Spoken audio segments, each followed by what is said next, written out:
Tall Love. Chapter 5. Hi, Mum.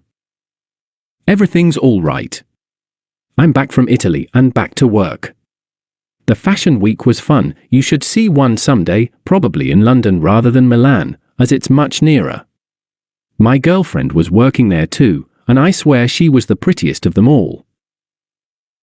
Actually, it was the first time I saw her work, and if I were her employer, I'd double or even triple her wages right then and there. You can't imagine just how much applause she received and how much attention she drew from both the public and designers alike. They approached her to offer jobs, but she's reluctant to talk about it, as she'd like to stay in London for a while now. And I do hope one of her reasons for that is yours truly. Well, Mum, I'm in a hurry as usual. Kiss you and Dad. Yours, Rob.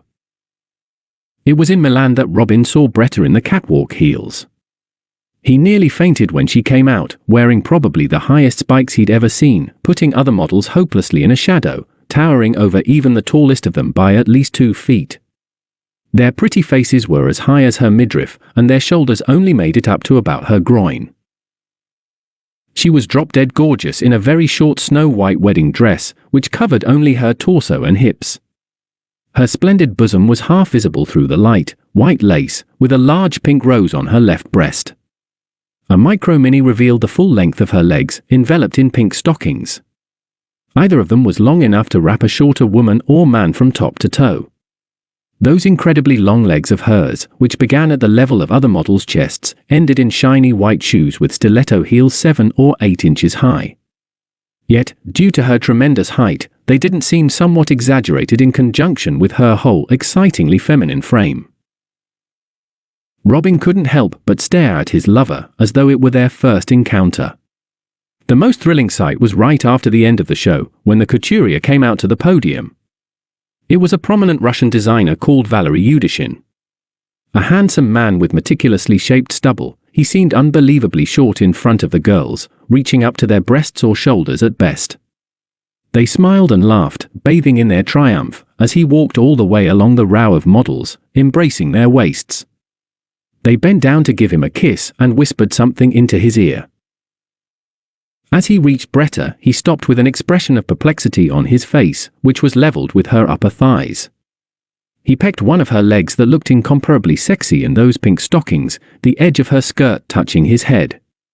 Then he raised both his arms towards her, as if striving for a hug. Bretta grinned and folded down. Now, with her knees touching the floor and her bottom resting on her heels, she gave Valery a gentle embrace, and he, on his tiptoes, finally managed to plant a kiss on her cheek. "I'm sure tomorrow we'll see this picture in papers all across Europe," he said to the audience, as Bretta easily straightened up again, holding his hand in hers.